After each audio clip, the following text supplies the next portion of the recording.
All right, so welcome back to this YouTube channel. So in the last video we have learned about pix to pix paper, image to image translation model. So taking an image and translating it using the content in that image but in different style to actually get to a specific output. So in this video we are also going to look at a similar problem, image to image translation, but we are going to use a little more different a little more different model.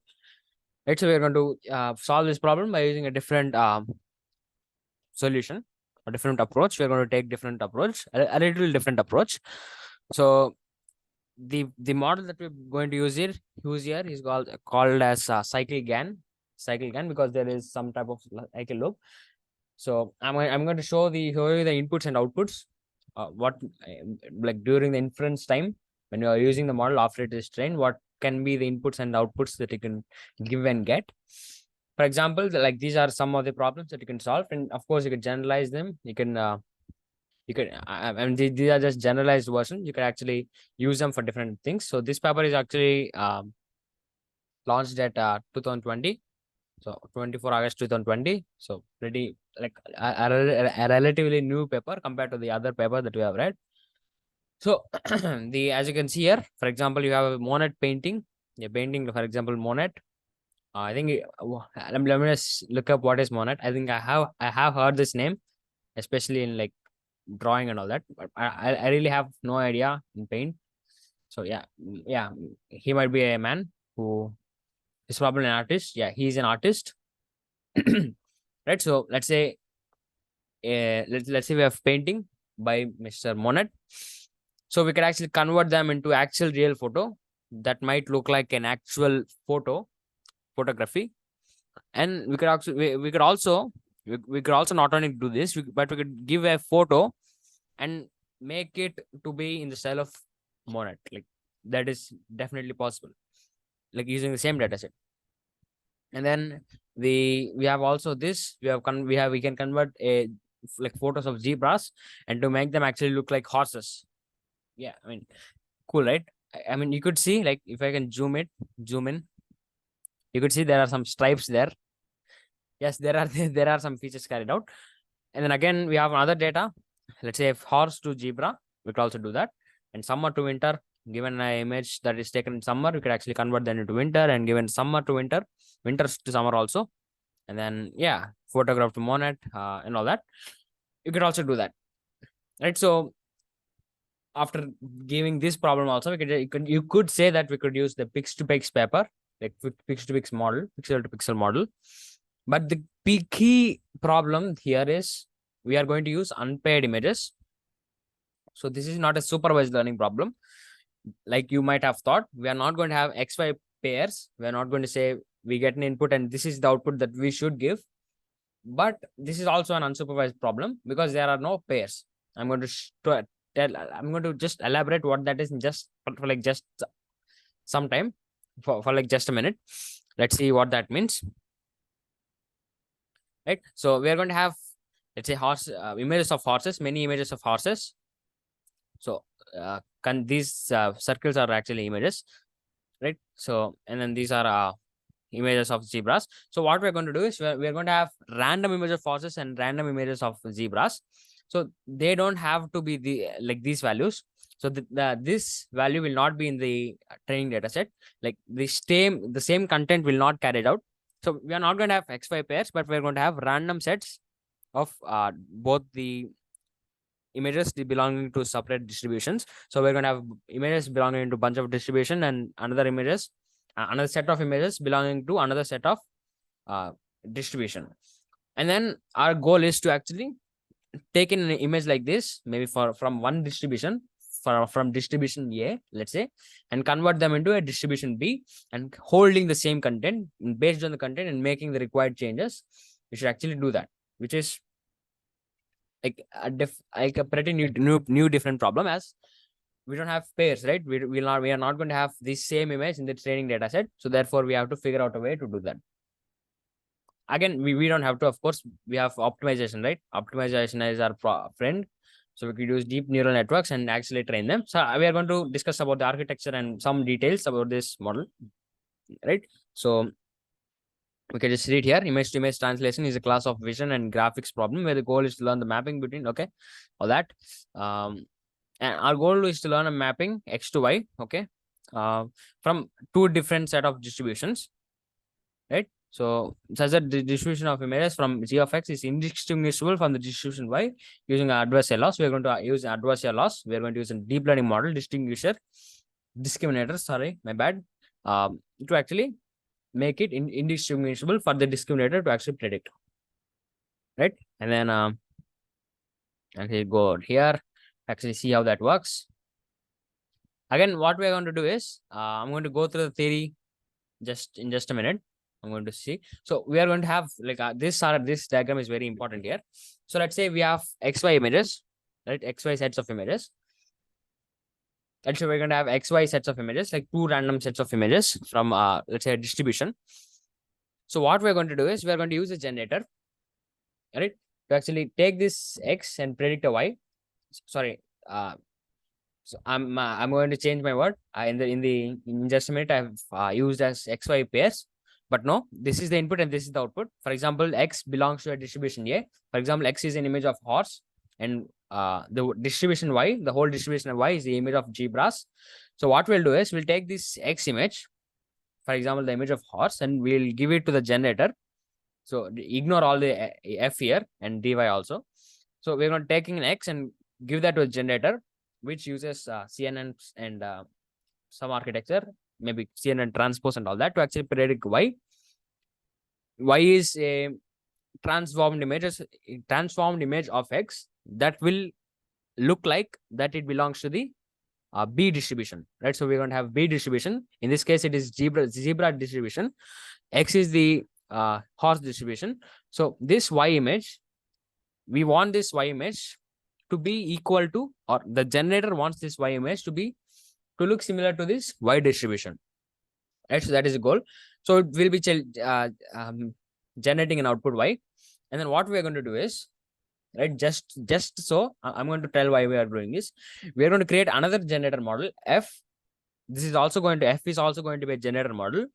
And then what we'll do is we'll give this Y as the input to this F, and then F is going to take this Y to actually predict X again, the input image again. So again, I'm going to tell you what is going to happen. I'll just show you these images just to make sure it's clear for you. For example, we are going to build a model that converts zebras into horses, right? So we give this zebra image to the generator. The generator will predict this image, and then we're going to take this image and put it in another generator with different set of weights, and then that another generator is required to predict this zebra's image. I'm going to tell you why that is important, right? Because while actually training, we'll create a function called I'm going to we're going to create a function called I think composite. I forgot the name. Composite function, in which we don't know, if you think about it, right, we don't want this model taking this image.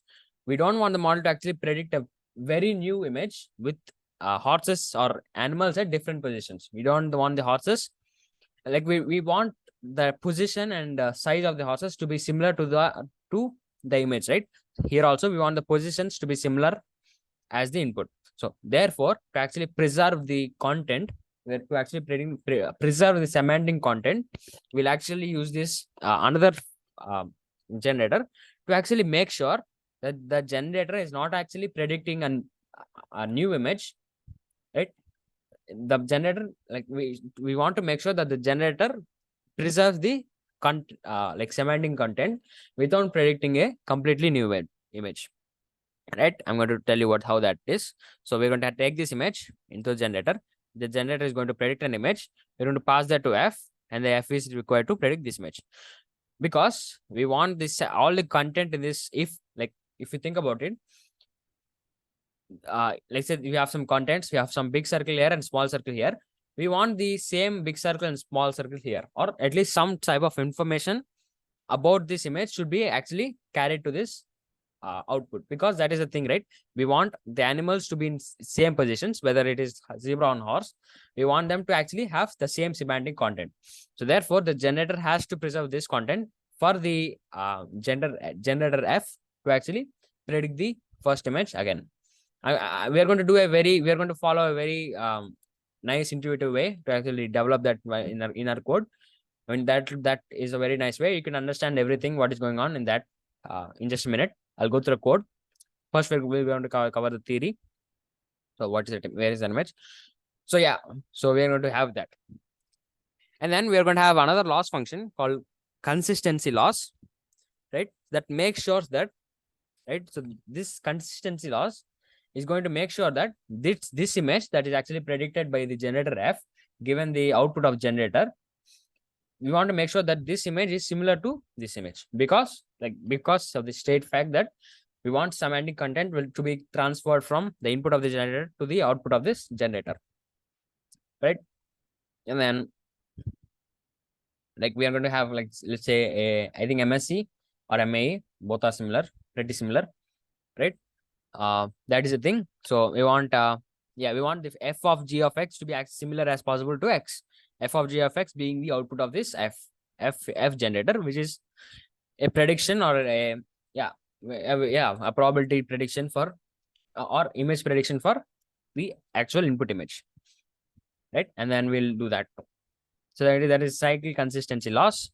And then this is the adversarial loss. We are also going to add we don't have. So this is the generator loss. So we are not only going to have this x values, we are not going to differentiate between these inputs values, but we are also going to do that for outputs also, for y's also. So sorry. So this is the cyclic loss. So sorry, consistency loss, cycle consistency loss. So to actually make sure that f of g of x minus x is as small as possible, because we want our loss function to as small as possible. F of g of x being the prediction of, I'm going to go to the whiteboard. So we want this. So f of g of x is going to be this value. We are subtracting this value by this value, and we want that to be as small as possible. And plus we're going to have we are having another term which is nothing but we're going to shift these values. So what we are going to do is, so we are going to have A distribution and B distribution. So this is A to B. So let's say this is A from A distribution. This image is from A distribution. Let's say horse, and this is from B distribution. Let's say zebra. And then we could actually reverse it, right? We could actually have an image from B distribution and then pass that to F, and then get a image and get a sample for A distribution, and make sure to make sure that the content is actually preserved. We could actually use another G. We could use the G to actually go from the distribution A to distribution B. Right. Hope we understand what is going on here, and we add the losses, right? So we're going to have prediction here. So we're going to subtract this and this, and then subtract this and this, and then we're going to add them up, and then that is this consistency cyclic loss. And then with not only this, we're also going to add this cyclic loss also. And then you could see here that we are not only calculating the loss, for from distribution A to distribution B, that generator loss from distribution A to distribution B, but we're also going to calculate the loss for generator F from distribution B to distribution A. Or if you think about it, right? If you think about it, for example, the generator G plays a role in both of these loss functions, right? What happened?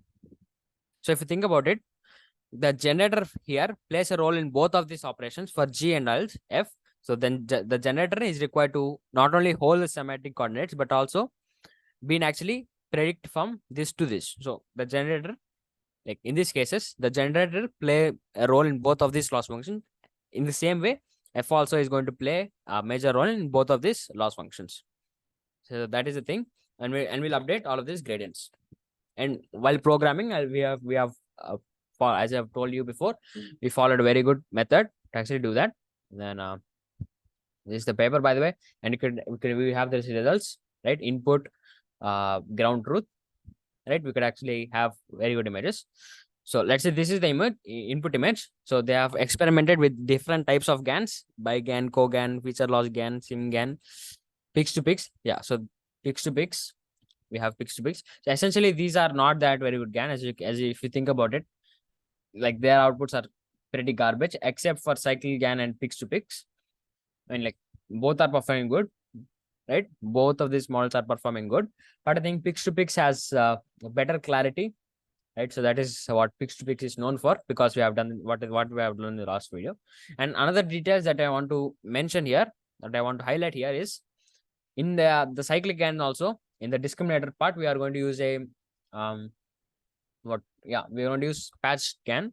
So we're going to have patches of these images. So the output will not actually be, so the discriminator's output will not actually be a specific output, either 0 or 1, but it will be a grid of values. So we're going to have, for example, we're going to divide this image into 70 by 70 grids, and then for each grid we're going to have a output probability of how realistic that part is, and then we're going to have like output grid, right? And based on that, we're going to update the gradients.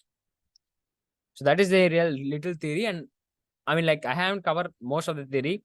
Like, if to be honest, you might have not been yet still like much comfortable with this, but we'll go through the code. Like after going to the code, maybe you can understand everything what's going on. So I have prepared this little notebook here. I'll try to create a GitHub repository. You could actually access the files from there, right? This file from there. Okay, so let's go to the code. Let's see how this goes. Yeah, that's good, right? So first we'll download the data from this link. I'll share the link with you. So it's horse to zebra.zip. Not horse to zebra. That is not a very good name. If in the context, we are not only going to learn the relation. We are not only going to teach the model to actually convert from horse to zebra, but also from zebra to horse. So horse to zebra is not a very good name. But still we're going to download the dataset anyway. So and then we're going to use this zip file function or zip file library of Python to actually unzip these images, unzip this content to this directory, right? And then like after running this, you'll have horse to zebra zip file loaded inside your Colab environment. And after that, you can actually run this to extract this zip file. And after that, we'll have our main code here. So first, we're going to load these images. So we're essentially going to have this data A and data B.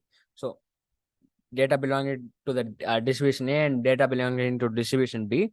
So A belonging to images for horses, and B belonging to images of zebras. And again, as I've told you, the semantic content is not going to appear in both of these things. So there is no semantic content similarity.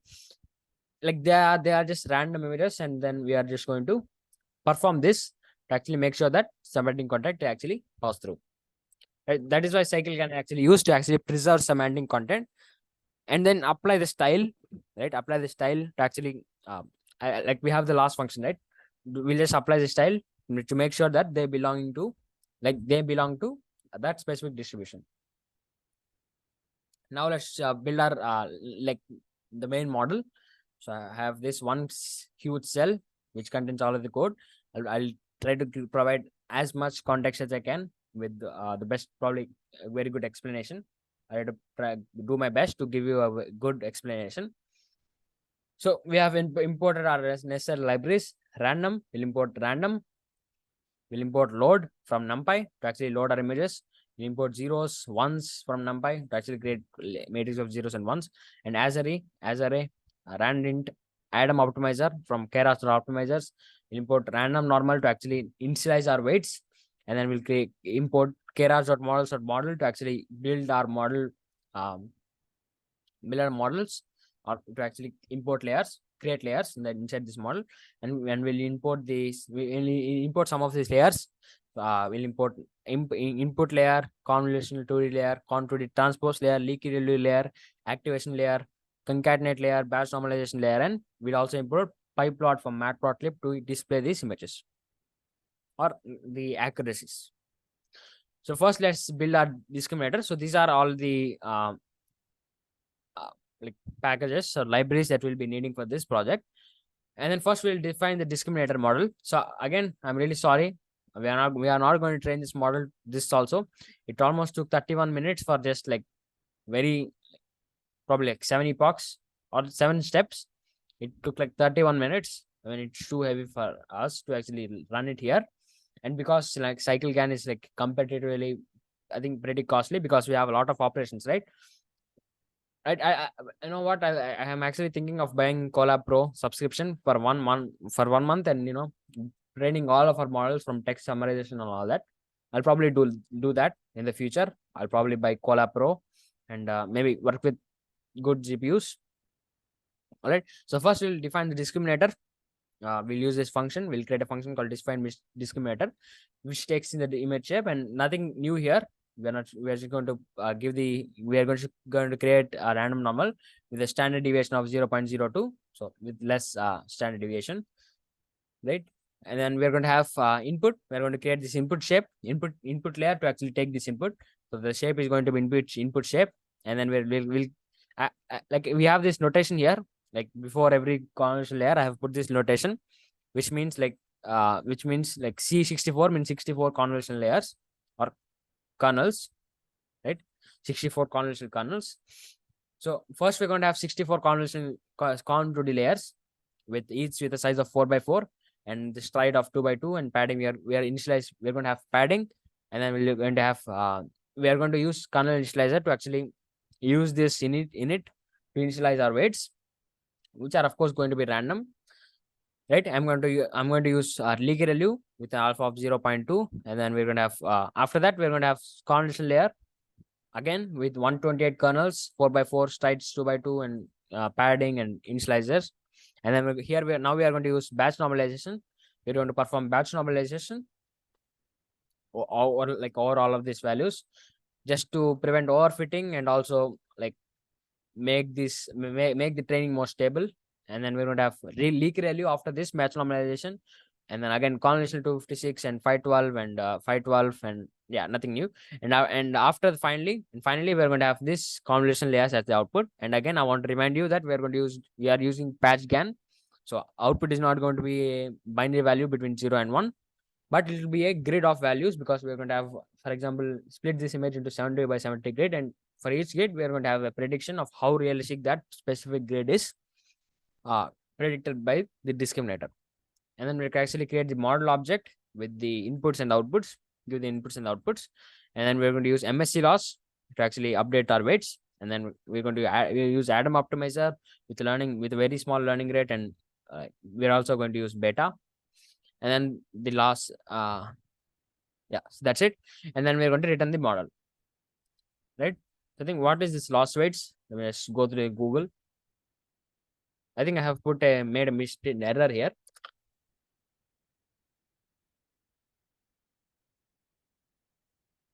I probably spell them long or something. I like, yeah.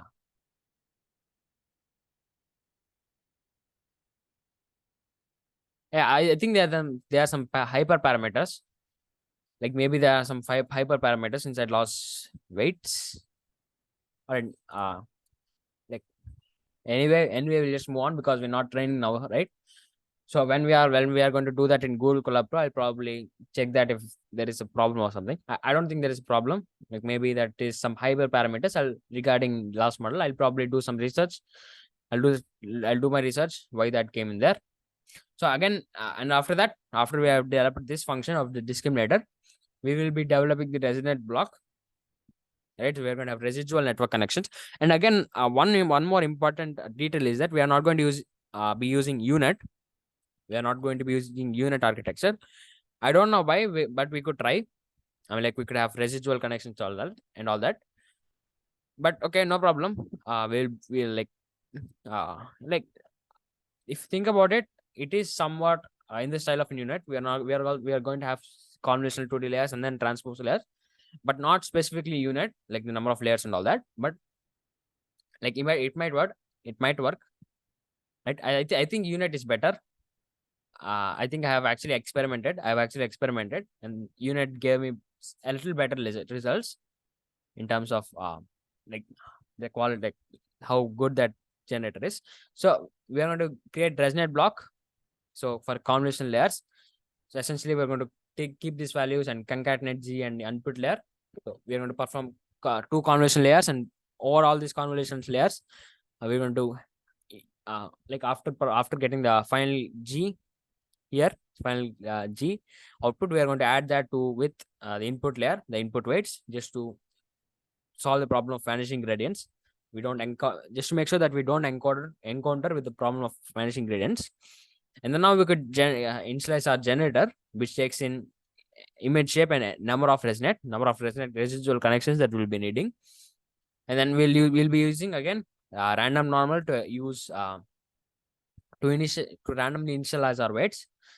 And then we're going to have this input layer with the shape of image shape, whatever the image shape is. And then here we're going to have 64 convolution layers, and each with a shape of 7 by 7. And then we're going to have stride of 1. So that is what this notation here. So this notation, I have put this notation, right? This notation defines that there are 64 convolution layers or kernels, each with a size of 7 by 7, one stride of 1. And then we're going to have batch normalization, ReLU. And after that, yeah, so I think this is C. I've put D here. C. So again, we're going to have 128 convolution layers, 3 by 3, 2 by 2. And then again, 256 convolutional kernels, 3 by 3, 2 by 2. And then after that, we could actually have this resonate block, like many in our resonate box. And then we'll, after performing a n number of resonate blocks, we could have convolutional 2D transpose to upsample our images, to have images of higher shape, right? And then we're going to have 128 convolutional 2D transpose kernels and 3 by 3, like each with the size of 3 by 3. Each kernel is going to have size of 3 by 3.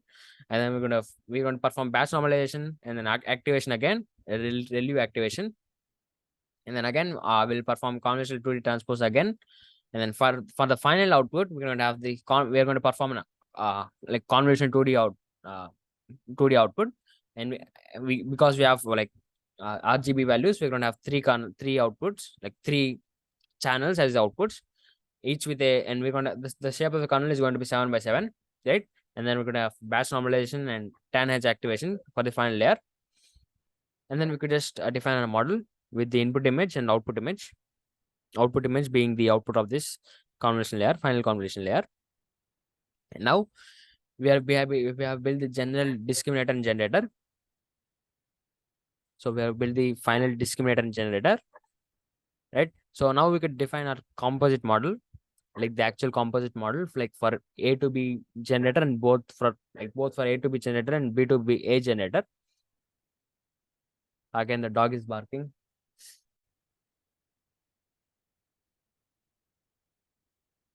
All right, so we're going to have composite model. So now we are going to understand we have gotten ourselves to the main meat of this video, the main thing of this video, whatever that, like the main part of this video. So we're going to take in two like these inputs, the G model 1, which is going to be the A to B distribution model, to actually A to B generator, which is going to be taking images from like probability distribution A, and then predicting the image belonging to a probability distribution B. And then we're going to have D model to build the discriminator, right? And then we're going to have G model 2, which is the second generator from B to A. And then the input shape, image shape, like whatever the shape of this image is. And then like we're going to have two composite models, like one's for A to B distribution and another for B to A distribution. So we're going to have two different composition models. All right, so welcome. Okay, my dog is barking again, like not my dog, sorry, like the neighbor's dog is barking. Yeah. So we're going to have yeah, as I've told you, we're going to have separate composition models for both A to B distribution, image A to image B, like image A to image B generation, and also image B to image A generation. We're going to have two separate composite models. like when we are building the first composite model, so again G model 1 is going to be A to B. So G model 1 is going to be G, which is going to predict, like given the image from like A distribution, it is going to predict the B distribution.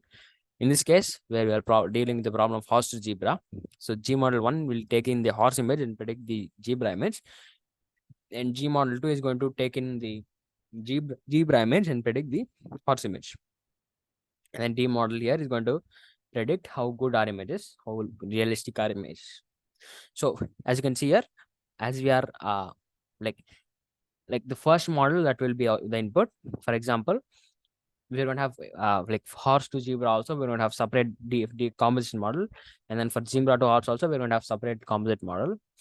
When we are doing it for, let's say, horse to zebra model, G model 1 will only set G model 1 to be trainable and make the other two models as non-trainable. So both of these models will not be training. So we'll be only training this specific model. So first, as if you can just go here, so we're going to take this input, right? From the image, we're going to just take this image as the input, and then we're going to have generate output. We're going to pass that to G model 1 to actually taking the image from, let's say, A distribution, and predict the image that looks with the same semantic content of force, like making the D model believe that it belongs to probability distribution B or image distribution B, right? And then we're going to pass that output of this generator model 1 to actually D model to test how realistic that model is. The D model will say tell us how realistic that output is. And then we're going to have another identity input. I'm going to talk about that in just a minute, right? So we're going to taking another image and we're going to pass that to the G model again, and then we're going to take this input, we're going to take the output of the G model and then pass that to G model 2 to actually like do this loop. So give this input to G, predict this B, give that to F, another generator, G model 2, let's say, and predict this output, right? So that is what we'll be doing. We'll be taking this element, identity element, and we're going to perform this thing, right? And then after we perform this, after this, so we're going to have essentially we're going to have forward and backward cycle. So I'm going to go through the board. So this is the forward cycle, and this is the backward cycle. In the forward cycle, we're going to do from A to B. So A will be given to generator. Like for now, we are going to train the generator, let's say. So we're going to build A to B discriminator, which is going to be generator. If we are training the generator, if the composite models belong to this generator, then we're going to what we're going to do is we're going to take this A image, predict the B image, pass that to F. Here again, F is not trainable here. We are only training G here currently. F is not trainable. We're going to pass that to G, F, get that output. And then thus that is like forward cycle. And the backward cycle is we are going to pass that image to F, and then we are training G now. Like in the composite model itself, we're going to have this architecture also. So we're going to pass that to F. We're going to pass B to F and predict A, and then we're going to take this A, pass that to G and predict B. And then this generator is actually going to predict how like it's going to take this input from A and predict B. So essentially we are training G from both of these sides in this specific model, composite model. Let's say it belongs to be G now, right? So we're going to perform this backward cycle also. We're going to pass that to F, and then we're going to take this F output and pass that to G, right? And then we're going to we can just initialize the model now and then pass the learning rates, right? We're going to use Adam optimizer, and we're going to use a bunch of loss functions for each model. Like for what is going to be the loss function for G model 1, G model 2, D model. Yeah. So, and then we're going to do that, and we're going to have a bunch of loss weights, I think some hyperparameters, and then we're going to define the optimizer that we're going to use. And then we're going to build another function called load real samples, like to actually load like data set values. So we're going to take this file name and we're going to call this function called load from NumPy to actually load our images. And then we could unpack these values x1 and x2, right? And then we're going to make these values in the range of -1 to 1. All right. And then right? So that is one function. And we're going to have generate real samples, right? We're going to have like get some random samples like from the data set. We're going to generate some random samples, right? And then right, so it's from for the real samples. So these are real samples, so therefore we are going to have a value of 1. So that is why we are going to use this 1. And then for fake samples, we're going to predict some fake images and with the label of zeros because they are fake, right? Because they are generated by GAN. That is why we're going to have G model and use G model to actually predict on this data set. And we could actually save these models, like not now. After training, maybe at each epoch, we can actually use this, call this function to actually save this model. And we could use this file, create this function to actually summarize the performance. Again, if you see here, I can just call this function dot save and then put the file name, like the name of this file that we want to save the model as, right? And then we're going to use this function, get this function called summarize performance, right? To actually summarize how like performance the model, right? We're going to have you're going to get the real samples and fake samples inputs, and then we're going to do like yeah, we're going to take the G model, and then we're going to do this. We're going to make the pixels from the from in the range of -1 to 1. So we're going to pass, sorry, -1 to 1 to 0 comma 1. So we're essentially going to convert this image pixel values from -1 to 1 to 0 to 1. So all the pixel values now are going to be in the range of 0 and 1. And then we can just plot this real images and plot the translated images, and then we could actually save this plot images to actually this file, which is image file. So when you after we finish running, you can actually see that image here in this environment, Colab environment, right? And then we'll create another function, update image pool, right? So for fake images, so what we're going to do is we're going to loop through all of these images, and then like if the length of pool is greater than max size, we can actually append these images, right?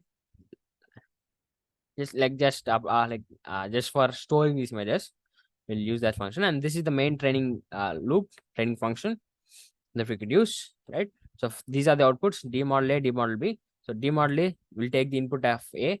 So no, like for the generator A to B, we're going to use D model A, right? And then for generator B to A, we're going to use D model B. And then as you can see here, we're going to have A to B generator and B to A generator. For example, this is G and this is F. And then we're going to have C model A to B, right? Which is nothing but we're going to have that sorry, that what is that? Like what is that name? I forgot. Uh, yeah, we're going to have composite function, right? So we're going to have a composite of A to B. I'm really sorry, I'm really bad at remembering the name of composite. So we're going to have composite model for A to B and composite model for B to A, and then we're going to also getting in the data set. So we're going to initialize the number of epochs in batch. We're going to end patch the shape of this patch, right? And then we're going to unpack this data set into train A and train B, like two distributions, for example, horse and zebra. And then we're going to have image pool. We're going to create like image pools to actually store these images. And then we're going to have batch per epochs. We're just going to divide like the length of training A, like the number of images divided by and like number of batches. So like how many images per batch, like per training should we use or update, right? And then we'll calculate the number of epoch iterations, like training iterations, by multiplying batch per epoch into number of epochs. So we can just do that. And then now this is the main training loop. Let's see what we'll do now. So first we'll take in output. So we'll just call this generate real samples on train A, and then for train B. So we're going to have X real A and Y real A, right? So the inputs for real A and real A, and then X real B and X real B, Y real B. Like from training B, we're going to get all of these values, and then we're going to get a bunch of fake samples, like X fake A and X fake Y fake B, X fake B and Y fake B, right? So we're going to have B2A models, right? So B2A models for like X fake A and X fake B, like we're going to have x fake k and y fake k. So we're essentially going to use this. We're just going to generate the samples. Again, the model we haven't yet update these parameters. We're going to update them in like just a minute. We just wait for some time, and then we're going to update fakes from pool. So we're going to call this function that we have built here, update image pool, and then and now, right? So we can actually update our generator B2A generator. Essentially, we are updating our B2A generator. So C model B2A dot train batch on like all of these values XLB, YLB, YDLA, XLDA, XLB, and XLA. So all of you are going to use all of these values to actually update these parameters, and we're going to update discriminator for A to like for A, predicting if it is real or fake, right? And then given these values, so these are values like the inputs and outputs, and then we're going to update A to B generator. Now we're going to update A to B generator based on these values. So based on XDLA, XDLB, YLB, XDLB, and all that. And then now we could actually like we'll train the discriminators, update the discriminator for B, right? And then you can actually summarize performance. So the GPUB could actually print the summarized performance. And then we could call these functions, and then like if you think about it, we will use these functions, predefined functions that we have previously built. We'll call these functions with the specific with the required image shape, and then we'll like create all this G model A to B, generator from A to B, generator from B to A, and then discriminator model A, discriminator model B, and then C model from A to B, composite model from A to B, and composite model from B to A, and we could just call this final training function. And again, I am not going to train this model because I have like it might take a lot of time. So I'll probably try to train this model when I get Koala Pro again. Um, so yeah, thank you for watching, and I'll see you in the next video. I think I'll put the code in the description, so make sure to check that out too. So thank you.